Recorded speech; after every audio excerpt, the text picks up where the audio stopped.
చీకటిలో నడుచు జనులు గొప్ప వెలుగును చూచిరి. గాఢాంధకారము క్రమ్మిన తావున వసించు ప్రజల మీద జ్యోతి ప్రకాశించెను.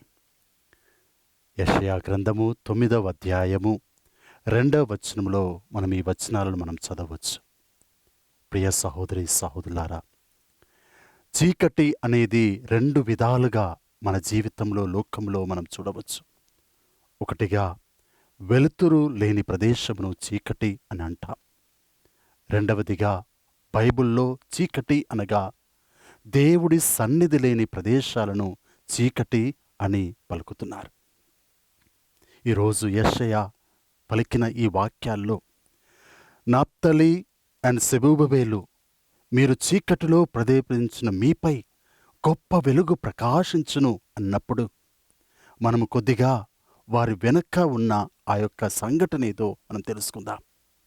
సెబూబవేలు మరియు నప్తలి, ఈ 2 కూడా ఇజ్రాయేలు దేశంలోని 2 మండలములు. అవి యాకోబు వారి యొక్క కుమారుల యొక్క పేర్లు కూడా. ఇవి 2 కూడా ఈ మండలములు ఇజ్రాయేలు దేశంలోని ఉత్తర భాగంన ఉన్న మండలములు. ఇవి తరచుగా ఆనాడు యొక్క యూదుల రాజుల పరిపాలన తర్వాత అన్యులు, ముఖ్యంగా మొదటగా నెబుకద్నెజరు, బబులోనియా రాజులు వచ్చి దండెత్తాలి, ఇజ్రాయేలుపై దండెత్తాలని చూసినప్పుడు మొదటగా వారు వచ్చిన ప్రదేశంలో ఈ సెబూబవేలు, నప్తలి. ఇక్కడి నుంచి వారు ప్రజలపై, ఇజ్రాయేలు ప్రజలపై దండెత్తటానికి వారు మునుకునేవారు. అటు తర్వాత అసిరీయులు. ఈ రాజ్యులు మొదటగా దక్షిణం నుంచి కాకుండా ఉత్తర ప్రదేశం నుంచి, మధ్యధారా సముద్రం నుంచి ఆ ఇజ్రాయేలు ప్రదేశానికి వచ్చి మొదటగా వాళ్ళు నాశనం చేసిన ప్రదేశాలు, ప్రాణ నష్టము, ఆస్తి నష్టము, ధ్వంసము చేసిన ప్రదేశాలే ఈ యొక్క సెబూబవేలు మరియు నప్తలి.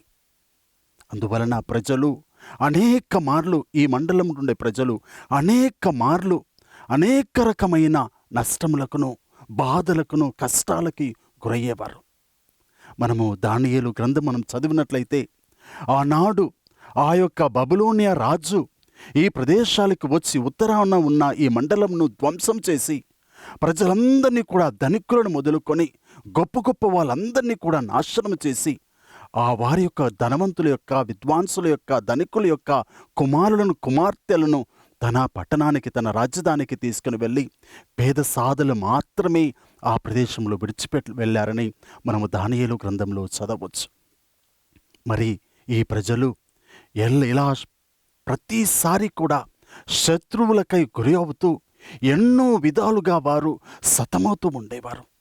మొదటగా మనము చూసినట్లయితే రాజుల గ్రంథములను మరియు సామువేలు గ్రంథములో మనం చదివినట్లయితే అక్కడ సొలొమోను పరిపాలన తర్వాత యెరోబోము అనే రాజు వచ్చి ఆనాడు ఆ ఇజ్రాయెల్ ఉత్తర దేశాన ఉంటున్న ఆ యొక్క మండలమున్న ప్రజలను యెరూషలేముకు వెళ్ళనివ్వకుండా అక్కడనే వారి చుట్టుపక్కల ప్రాంతాల్లో యొక్క దీపాలను, స్తంభాలను, విగ్రహాలను నిర్మించి ప్రజలను నిజమైన ఆరాధన చేయకుండా వారిని పక్కదారిన పడిపించారు.